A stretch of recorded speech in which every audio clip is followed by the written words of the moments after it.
am Rabbi Rachel Brown. I'm I don't know if you need an introduction. Yes, I we live, do. yes, you do. I live in the area. My family and I daven at Shari Tikva. And I am the education director of the religious school at Temple Beth Shalom in Hudson.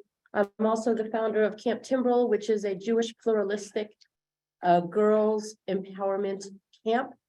And before I came here, we came here 5 years ago. Before I came here, I was the rabbi at a small conservative synagogue in Pennsylvania, near Philadelphia. We're going to study a little bit today, shall we? I would love for us to go around the room. I would love for you to say your name. I don't guarantee you I'll remember your name, but I would love for you to just say your name. And do you all know each other?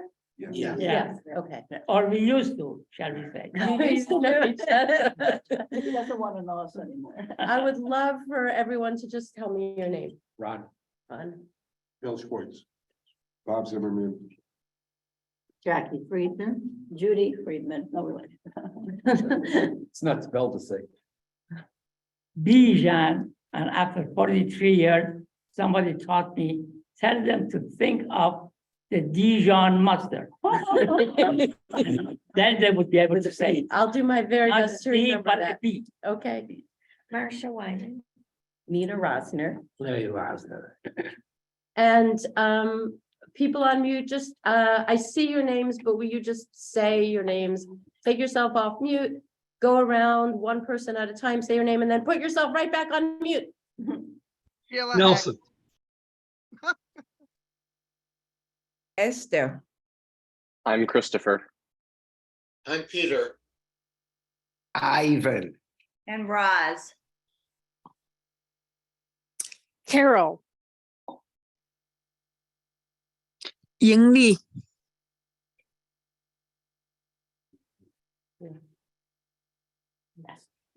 Okay, thank you. And please put yourselves back on mute. I will do my very best to remember your names. I'll have an easier time with the people on Zoom because they have, you know, their names are written right on their pictures. Let's open up to Parashat Truma. Parashat Truma is famously the— Rabbi, Yes, would you please also give us the page, not the page, but the link for or the chapter numbers for those of us who are using Safaria? yes. Or the page number for us right here. Parashat Truma is Exodus chapter 25, verse 1, page 485 in the Eitz Chaim Chumash.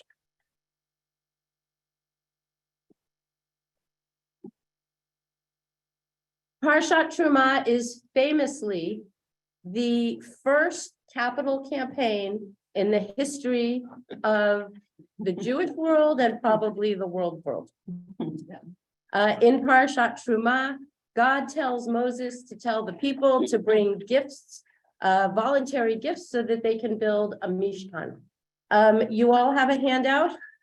I thought that we're just gonna look at what the Chumash says for a minute, and then we're gonna go to the handout. We're gonna talk about what is this? We do not have the handout if we're on Zoom. Okay, Listen, I'm just a guest. I know, I'm just telling I you, was told that this would be emailed out to everyone. yes, it was, but we don't copy it or do anything, so just have somebody read it who is there, because we do not have it. Okay. That's Thank the you. way that they've been doing it, because they Thank you don't for have letting it. me know. So we're now in the Eitz Chaim Chumash, and I would like us to take a look at just what it says in the Chumash. What does the text say? How does this parasha begin? Is there anybody who'd like to read? Go ahead. The Lord spoke to Moses, saying, tell the Israelite people to bring me gifts. You shall accept gifts from me from every person whose heart so moves him. And these are the gifts that you shall accept from them: gold, silver, and copper, blue, purple, and crimson yarns, fine linen, goat's hairs, tanned ram skins, dolphin skins, and acacia wood, oil for lighting, spices for the anointing oil and for the aromatic incense, lapis lazuli, and other stones for setting for the ephod, for the breastplate. And let them make me a sanctuary that I may dwell among them, exactly as I show you, the pattern of the tabernacle and the pattern of all its furnishings, so shall you make it. Thank you. You can stop there. So what do we have? What's going on right here at the very beginning of the parsha?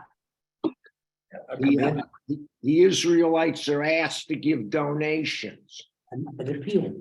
It's an appeal.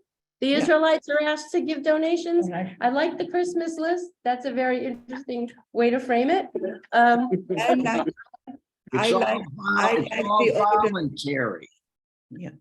I like the order of the donations. It brings the copper, all the metals first before the precious stones. And it's because it takes a lot more effort to get the metals, because the precious stones we know came from the manna.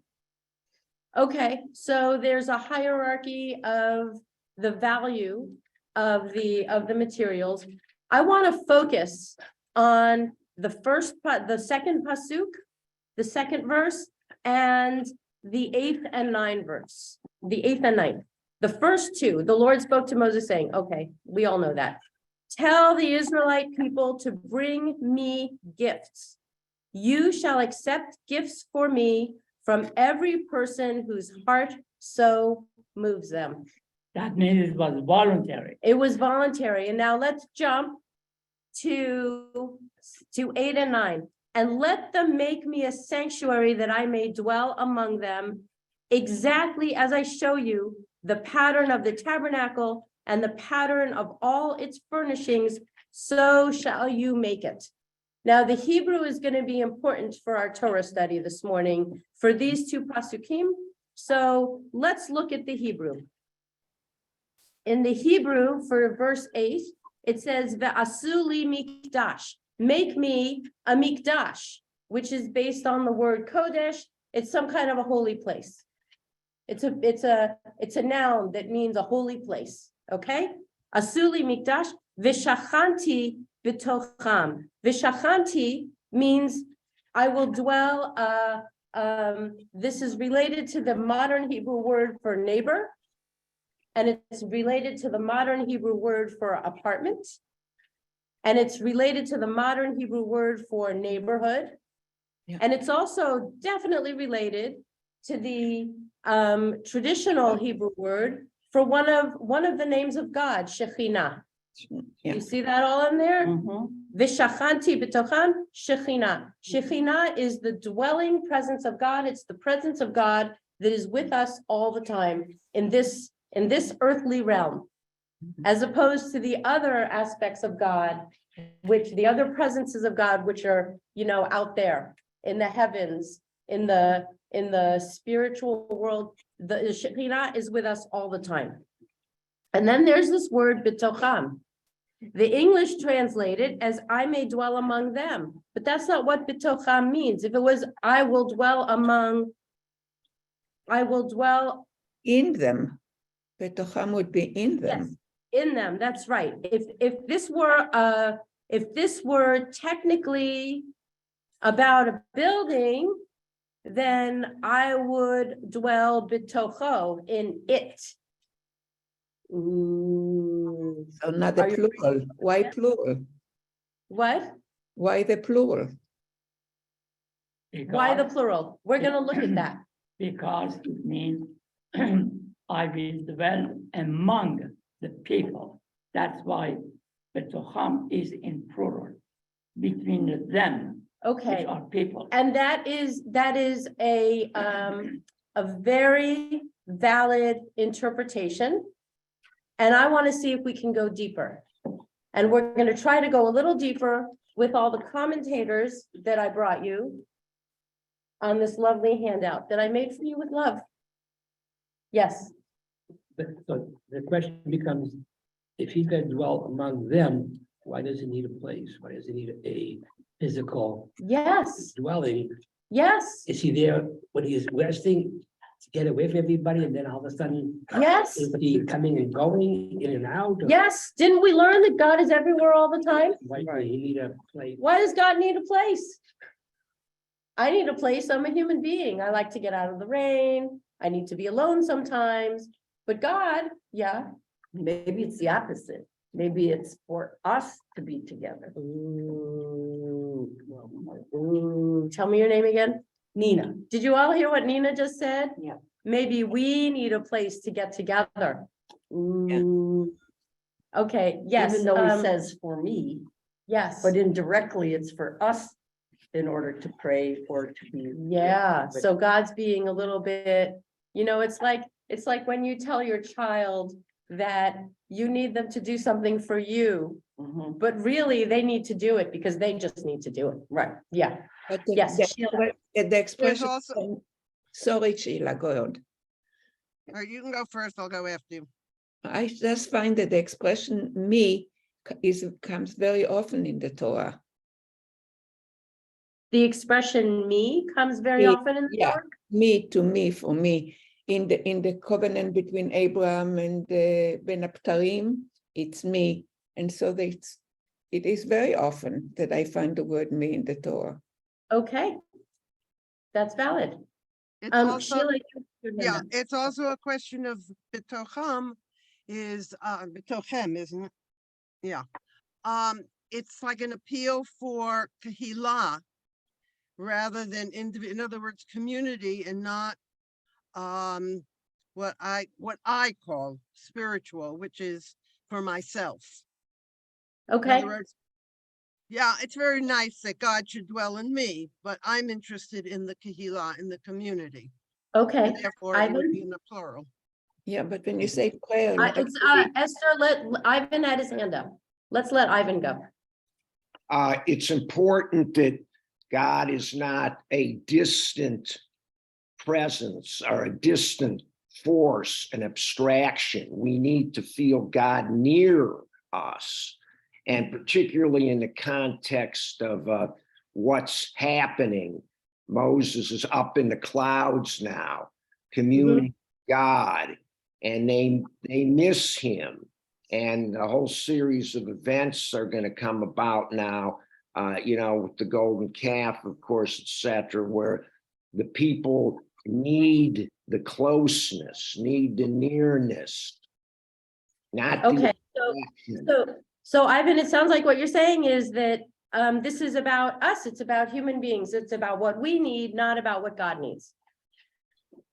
Okay, so I'm going to ask you on Zoom to put yourselves back on mute, and yes. I was gonna say, and I'm probably a little bit off here, but I think that the purpose of the Mishkan was to teach people responsibility, community, and continuity, and what was the last one? And portability of the religion.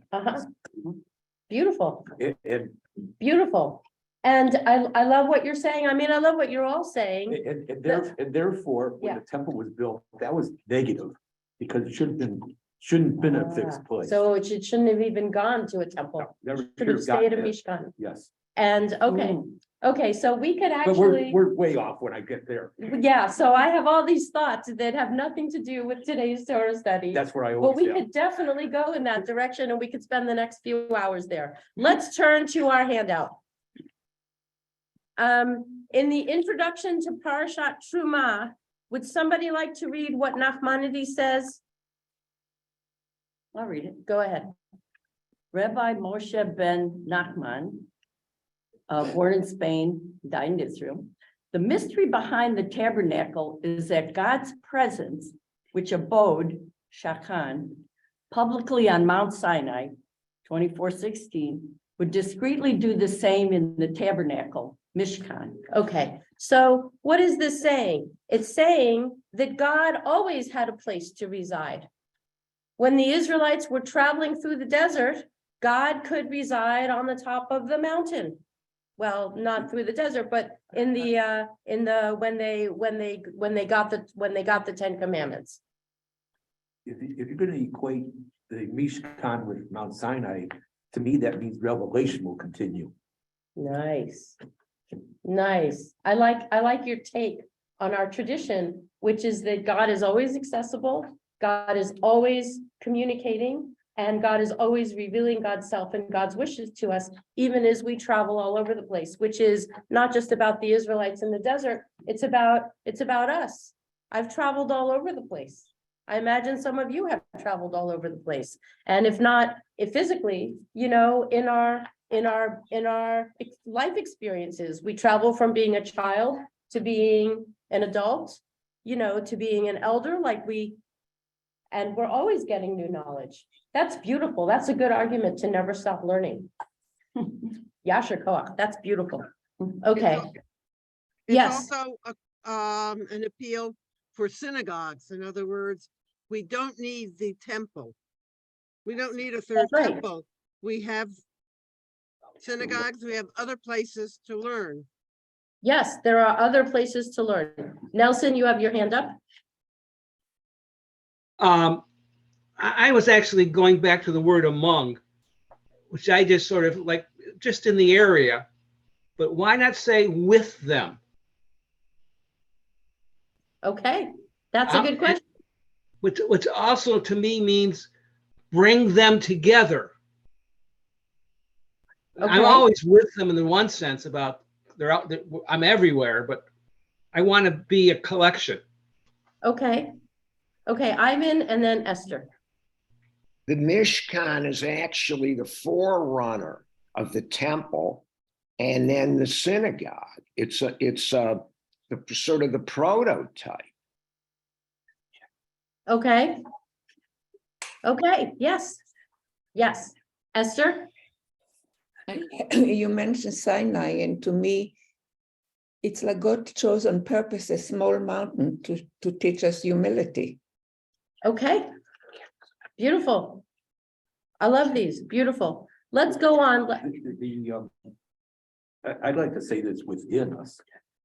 Okay, so we'll get In there. us. We'll get there. Okay. We'll get there. Let's go to what Barbanel says.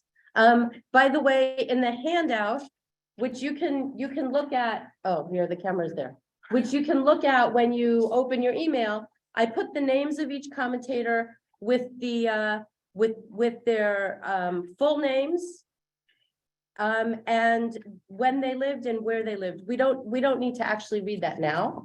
Let's just read what they said. Who would like to read a Barbanel to us?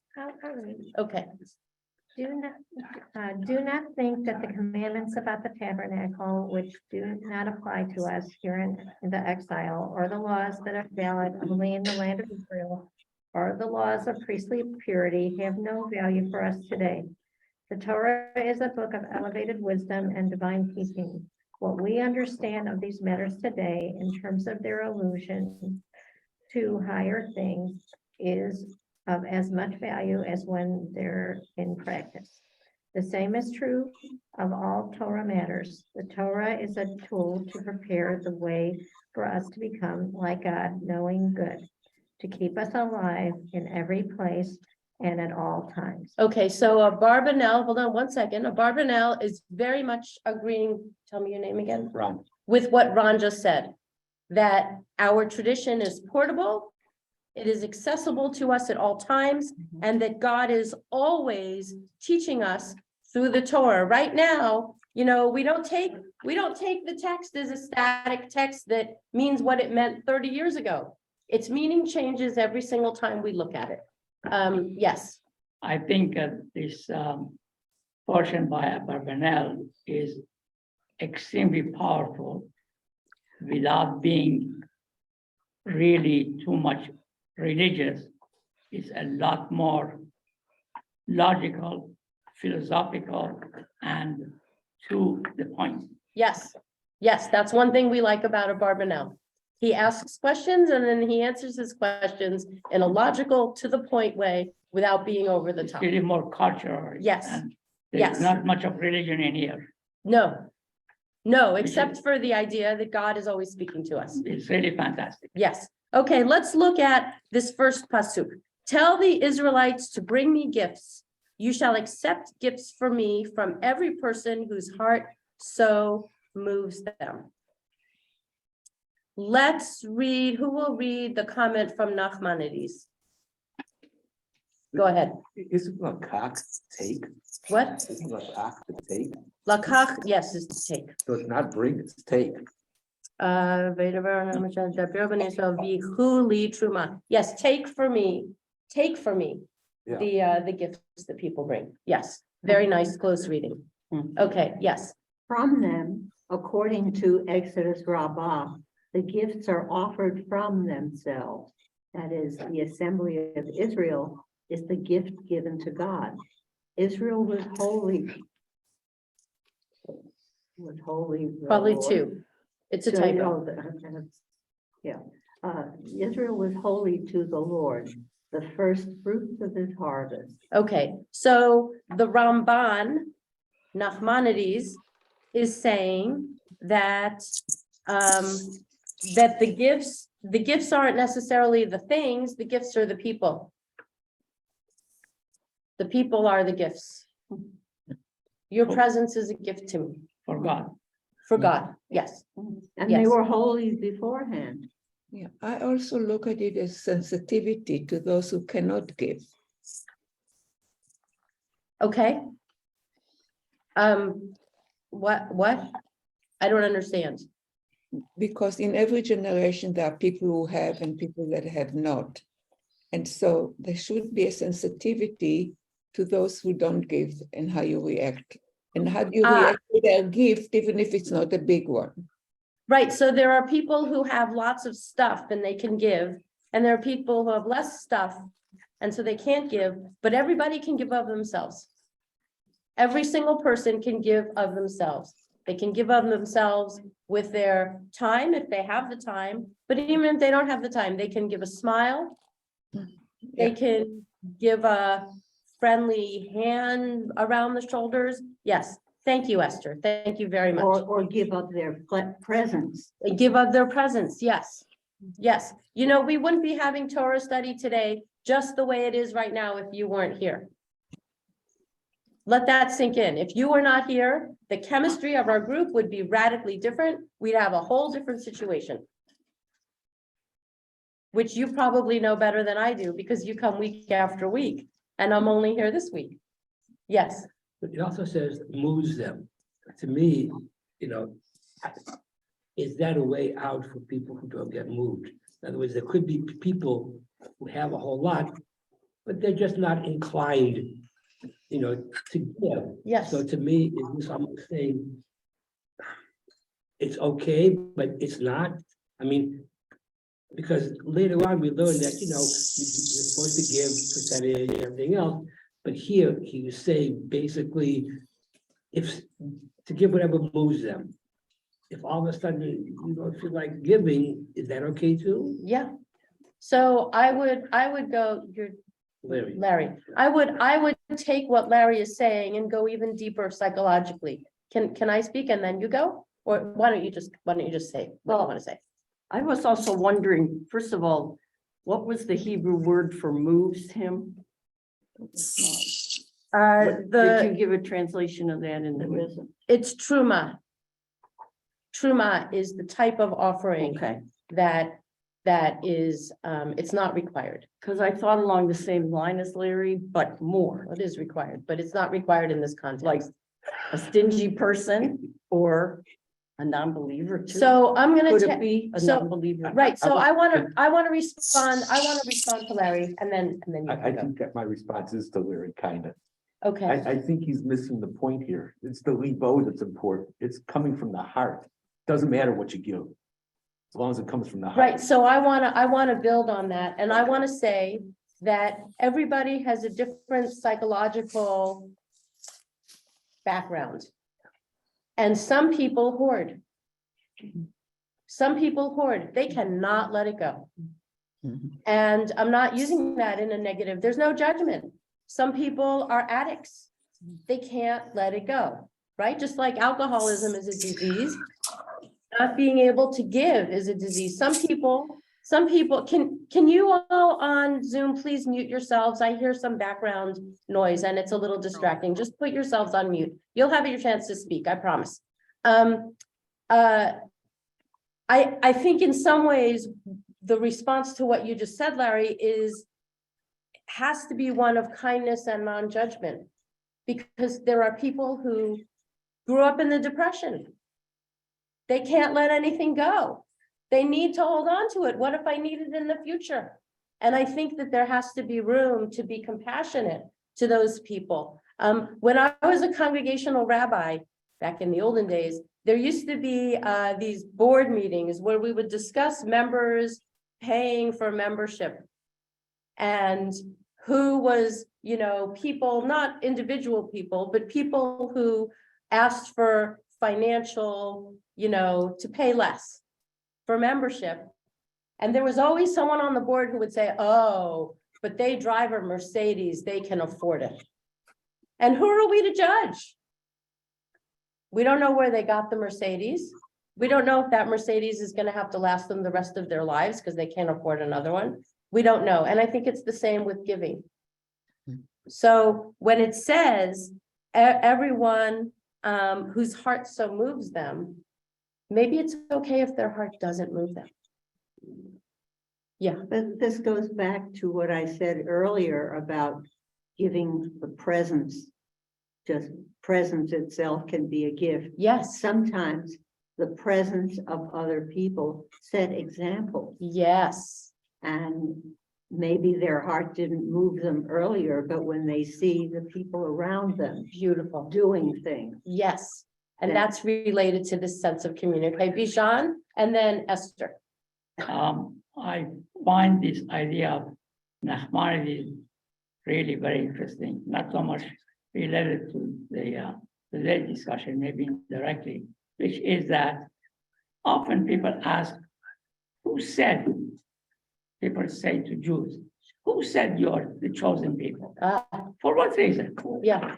Who chose you to be I'm Skula, Okay. and so on and so forth. And here the idea is really very interesting, that Israel is God's, what's called Bikurim, that means the first fruit of the season. So God liked the entire humanity, but Jews, for some reason, were his, like, the first fruit of his creation. Okay. And it's like saying, how come Abraham was the only one to whom the idea came that, hey, it doesn't make sense to have a God for rain and for drought and for wealth and for disease. Let's have one Almighty God. How come he was the only one who thought about that idea? It's the same thing. Beautiful. It's really a very interesting idea that, yes, he likes the entire humanity, but Jews were their ben bechor, so to say. Yeah. Their Beautiful. firstborn child. Beautiful. Thank It's you. really interesting. Yes, very interesting. Esther, you were next. Yeah, I think of the word truma, translated would be uplifting, from Ramah, to go up. And so when you give, it's uplifting to our own person. I love that. Yes, it is. Yes, if you can give. Yes, thank you. Nelson and then Sheila. Well, we said earlier that the first event in the Parsha was the collection of gifts, but actually it wasn't. It was the instruction to Moses on how to collect gifts. And the commentaries emphasize how to go about it. The gifts have to come later. Moshe has to go out and make the call. Nice. Nice. I like that close reading. Thank you, Nelson. Sheila? Along the same lines in what Jackie said, the important thing is that we have board members who I should say even congregants who are very proud if someone says, oh, we'd like to, anonymous givers are to be praised. This is a very, I guess, speaking from my point of view, I've heard it more than perhaps others. They're very proud. Well, my anonymous gift is very important. And anonymous gifts don't bring other gifts. We were in Charlotte once. Wow. they collected very little money. It was a very rich community, even in the 60s. Some people were sent by the Cleveland Federation of all places, the irony of it all. And they suddenly raised from $25,000 to $100,000 because they suddenly realized, no anonymous gifts and we have to give more. They had no idea. Interesting. So it sounds like, and this is something I hadn't ever thought of before, but when you know that your friend is giving, maybe you'd be more inclined to give, which relates, I think, definitely to what you just said, and I think relates to what you were saying too. Well, that's what Federation does. Who calls Yeah. you? Yeah, The people who are in your industry and whom you yes, sort of owe. Doctors Yes. call doctors, lawyers call lawyers, yes, and that's why we have a rich federation. beautiful, beautiful. Thank you, Sheila. I'm gonna change the subject back to Bijan for a second. You said, why was Abraham the only one to notice that there should only be one God? You just have to go back 10 generations. There was only one God Okay, during we're Noah. we're And not gonna go what there. happened to We're not going. somewhere else? Sorry. We're not going there. I gotta say that. though. No, I appreciate that. That could be a whole other, Another a 3 whole hours. other session. We're gonna continue. Now we're gonna go into the two pasukim that really most intrigue and most draw me. So this is Exodus 25 verses 8 and 9. And let them make me a sanctuary that I may dwell among them. We already talked about how it's v'shachanti b'tocham, and I will dwell within them. Exactly as I show you the pattern of the tabernacle and the pattern of all the furnishings, so shall you make it. I want to go through the first few, the shorter commentaries. I want to go through them quickly so that we can get to the last commentary. I have not read these commentaries, but one of the things I heard was that Moshe was shown in a vision by God exactly how these things should be done. Otherwise, he didn't understand it. Beautiful. Yeah. Yep. That's one thing that's a comment. Yes. Who will read Rashi? Except for one thing, and again, I don't know if whether it's in the comments, and that is that we have to know what to put in it so that it does not duplicate or replicate what the Egyptians had and what other people have, because he wants a very elaborate one, but he wants to make sure certain elements of it, like the idols and whatnot, are not present in the current one. Wow, you know what? I did not include that comment, and that's an important comment. Thank you, Sheila. Okay, tell me your name. I also think by itnu truma li, it means that you give it to God, only to God. Okay. Thank you. Thank you, Esther. So Rashi says, make me a sanctuary, make a sanctified home for my name. So Rashi wants to know, and that's what the bold means. The bold means these commentators have a question about what a phrase, a term, a word means. Rashi and the other ones are not taking for granted what does it mean, make me a sanctuary? When God says, make me a sanctuary, what does it mean? And so it might seem obvious to us because we are the recipients of the commentary tradition, but Rashi looked at the text and it said, Asuli Mikdash, and he's like, what the hell does this mean? So Rashi says, it means, God is saying, I want a sanctified home. Make me a sanctified home for my name. So isn't that It's not necessarily the same as my presence. Yeah, but isn't that exactly like Rakli? Yeah. Ivan? A lot of commentators have compared the building of the Mishkan by the people to the creation, the first creation story. Okay, in other words, God created the universe, a holy place for man, and now we are building a holy place for God, for his presence. Yes. And a lot of the language is the same. It's, Yes. you find a lot of the, by division, Moses completed the task just as Yes. God completed. So Ivan, I'm actually gonna cut you off because all of that is true, and that's not what we're doing today. So I'm sorry for cutting you off, but we have such limited time, and I really I'm very excited by what I'm bringing you, that what I prepared for you, and I would like us to get through it before we have to go.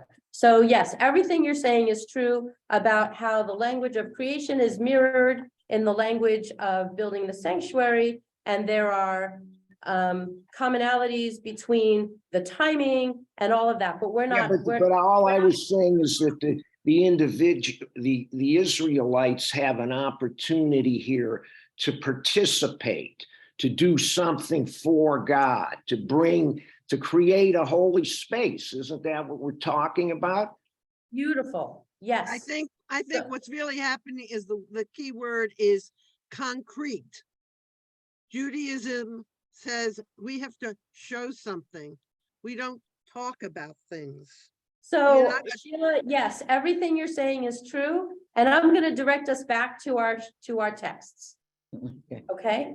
Yes. I think, looking at the English, of course, where you put the emphasis makes this a situation, make me a sanctuary, make a sacrificial home for my name. This implies the exclusivity that we're dealing with, because they were in a culture that had places of worship for multiple gods. Yes. And that was one of the problems. Yes. And here you're saying this is for me and me alone. Beautiful. Wow. That never occurred to me before. That is beautiful. Yeah, that's why 200 of the mitzvot has the word me in them. Yes. Thank you, Esther. That leads me to believe that, or to think that if he needed a sanctuary for himself and there are these sanctuaries for other gods, he was no different than any other god. He needed the whole open space. Yes. So again, I have a problem with the Mishkan and the temple. Okay, I hear you. I hear you loud and clear. Let's go to Rashbam. Who can read us Rashbam? I'll read. Okay. Sanctuary. The word implies a place set aside for meeting. I will sanctify and prepare myself for them to speak from within it. There I will meet with the Israelites, and it shall be sanctified by my prayer. Okay, so the Rashbam says that this implies meeting. Who earlier said that they had to gather? Was it you? Someone earlier said they needed a place. This was for human beings to gather. Nelson, I think it was Nelson. Beautiful. Let's jump over to the next page. Sforno. Who would like to read Sforno for us? I'll read. Okay. So shall you make it in such a way that I dwell among you, and not as it was before the golden calf episode, when the plan was that in every place where I cause my name to be mentioned, I will come to you and bless you. Okay, and so somebody earlier said, isn't God every place? So now we learn Sforno suggests that God needs a place, a specific place, because the Israelites screwed up. They made the golden calf. They need a place that they know that God resides, because if they don't know that God is there, they're going to make they're going to create idols. Which my mind boggles with that. I mean, isn't that one way that we treat children? And in some way, children need very concrete, I'm talking about young children, they need very concrete artifacts to know that they have what they need. They need their blankie, right? Or their stuffy. They don't have object permanence with their parents. If a person walks out of the room, they don't know that parent is going to walk back in the room, because that's developmentally where they are. Yeah, but some people. Wait. Wait. I also see this as a proactive on God's rather than a reactive, because he was saying in every place where my name is mentioned, then I will come to you and I will bless you. In other words, it's up to you guys to, Well, that was before. yes, so, yeah, so which is why the plan has changed. Because before, it was, you mention it, you think of me, I will come to you. Yes, Now, I will be there, so I will be in the presence, so you know that I'm always there. yes, You don't have to think of me, you'll know I'm always there. yes, So it's a whole change of reversal of yes, philosophy. yes. So in my mind, it's like God was treating them like adults, but then realized they need They need That there were a kids. presence. kids. Yes. Yeah. So, But is this the first indication of communal gatherings and communal prayer?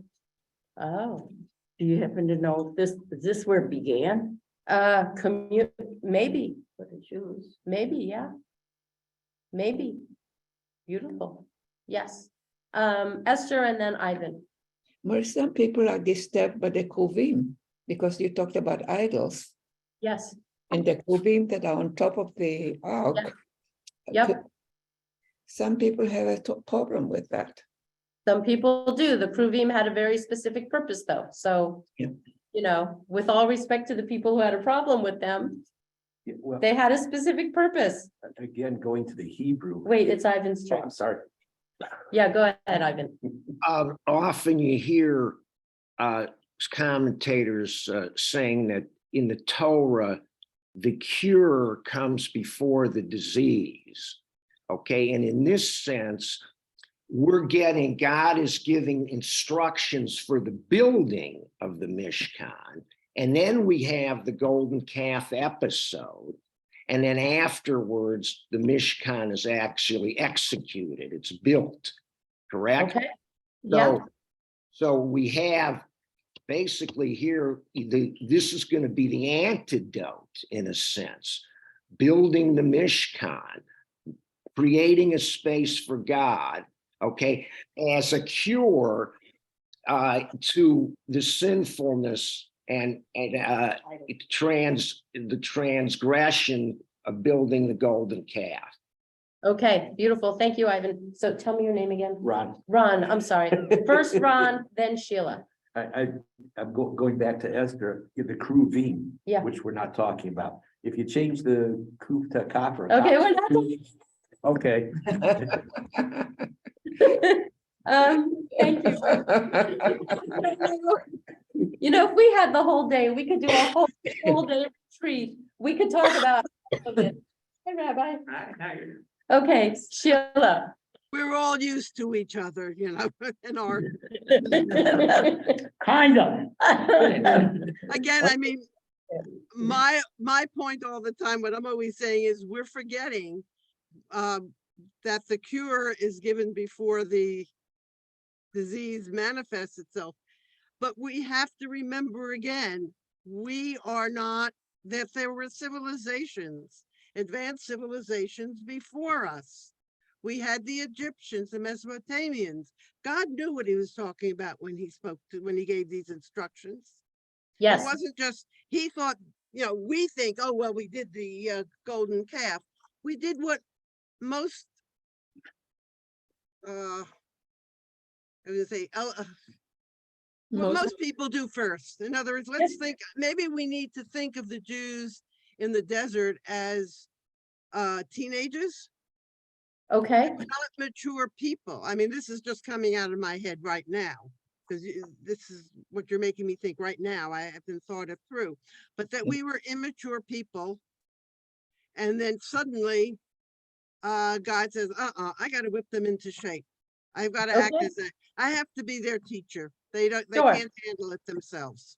But Sheila, in regard to what you said, I was thinking of the Dagon is the gold inside and out as a symbol for us that we should be on the outside as well as on the inside. But how can you tell? Okay, we're gonna continue. We're gonna continue. And Esther, one place that we're gonna get to is related to what you just said, but we're gonna continue for now. So we're gonna read through Midrash Tanchuma. We're gonna read through Rabbi Menachem Mendel of Kotsk, who is our first Hasidic commentator. And then we're gonna go right into the Ma'or Vashemesh, which has a much deeper Hasidic And he's gonna, give us a more Hasidic kind of Understand. Them make me a sanctuary that I may dwell among them. May be explained in a like manner. Has it not been written already? Do not I feel heaven and earth was imposed upon you so that you will receive a reward for building a sanctuary. So Midrash Tanhuma is suggesting that building the Mishkan is not only, or it's not at all a response to the golden calf. It's a mitzvah opportunity. God gives a command, we obey it, we get the reward. Pretty nice. Okay, we're gonna jump right into the next comment. Who would like to read Menachem Mendel of Kotsk? Go ahead. And let them make me a sanctuary that I may dwell among them. It says among them and not among it, to teach that each person must build a sanctuary in his own heart, that God will dwell among them. Beautiful. This is where it gets personal. Each person must build a sanctuary in his own heart or her own heart. We're going to go into the Ma'or Vashemesh, and I'm going to do the reading here. Okay, I'm at least going to start us off. So I gave you the Hebrew, if you are Hebrew readers, just so you can see, we're going to get to a word that means transparent. And I wanted you to have the word in Hebrew too. So to interpret this, we can turn to the verse and let them make me a sanctuary that I may dwell among them. V'shachanti b'tocham. The sages taught that the verse does not say in it bitocho, rather bitocham, in them. This teaches that each and every person should see themselves as if the holy dwells in their innards. Therefore, we must make ourselves transparent of all physicality so that we can become a throne for the holy Shekhinah. This is not about a physical building that is made out of copper and gold and silver and lapis lazuli. This is about, well, the lapis lazuli was for the breastplate, but this is about ourselves. Esther, this is related to what you just said about be, gold inside and out, be the same inside and out. Now listen, keep listening, because this is really, well, you'll tell me what you think. This then is how we can also understand our verse, let them make me a sanctuary, a mikdash, a holy place, that I may dwell among them, v'shachanti b'tocham. Each of us must make ourselves fully transparent so that we can become a throne for the Shekhinah. We just read that. But not all of us know which is the path of light, how to merit this attainment. We don't know. If I say, make yourself a sanctuary, you're going to look at me like I'm nuts. You don't even know what that means. You don't know, how do you do that? And here is why we have this next pasuk 9. To this, scripture says, exactly as I show you, otcha, the pattern of the tabernacle and the pattern of all its furnishings, in every manner that I show you to your generation, the pattern of the tabernacle, which is to say, you, Moses, are the pattern of the supernal tabernacle, so shall they make it, ta'asu. We shall learn how to do this to become a throne for the Shekhinah. Each of us can come to the perceptions that Moses attained. Oy, oy, oy. Does this make your mind want to explode? Yeah. What does it mean? And I'm not going to ask you to say this out loud because it's very personal. What does it mean to be a sanctuary within which God resides? Because each and every one of us is that. That's what this Hasidic commentator is saying.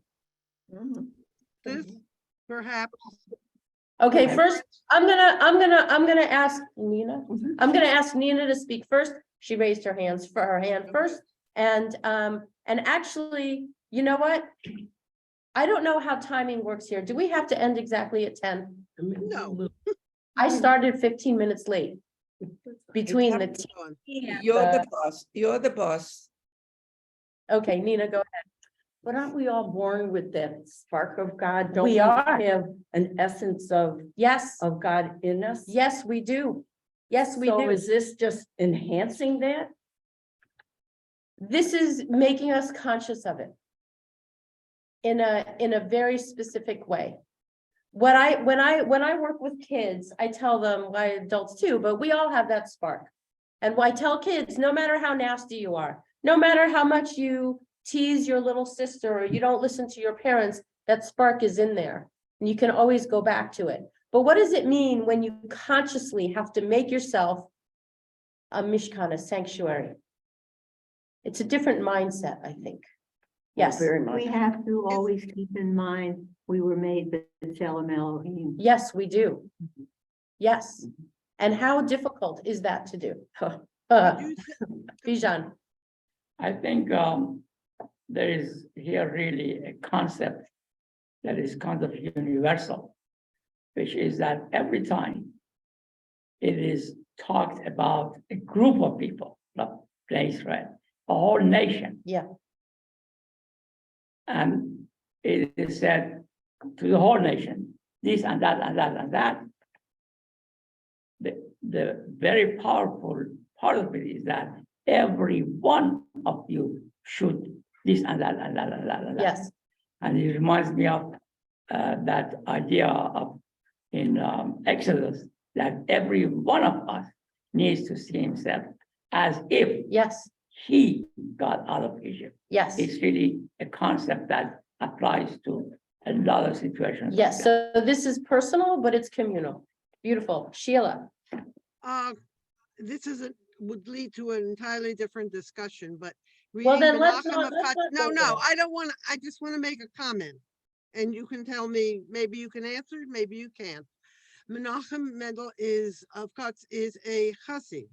And what he is saying is basically Hasidic thought, as opposed to say Litvak thought, where Litvaks are much more concrete. And they don't think so much about their inner soul, but they think about, in a way, a community, a different kind of community.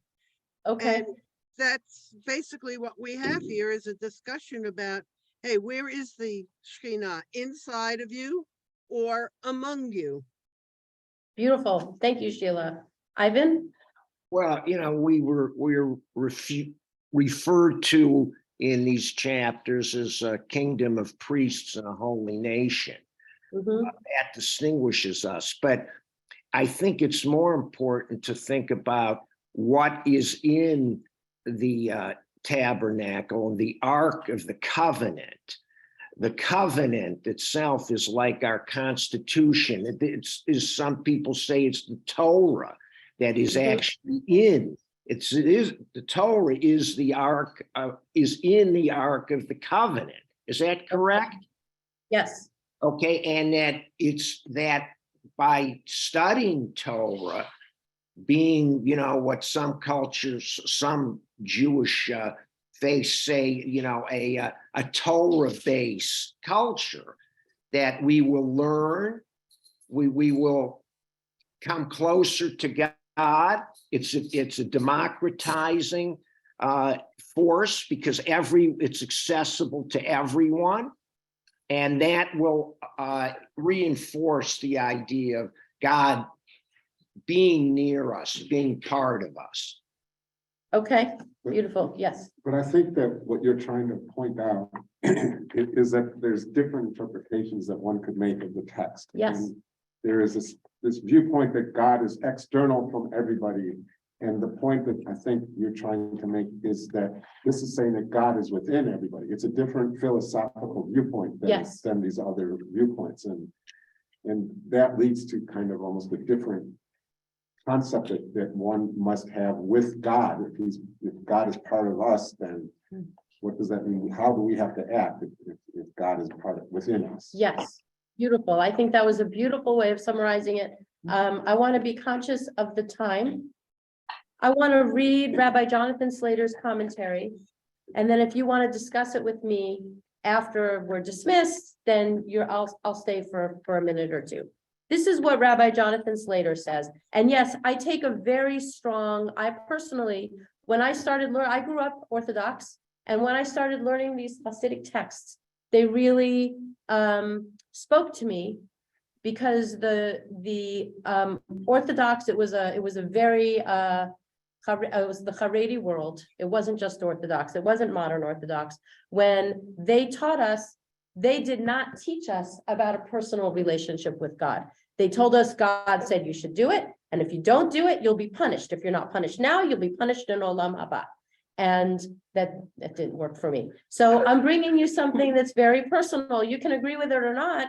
I'll still love you. But this is my Torah that I can share with you, which of course I got from my teachers. I didn't make any of this up. So Rabbi Jonathan Slater is commenting on the Ma'or Vashemesh that we just read. You don't have dates for him.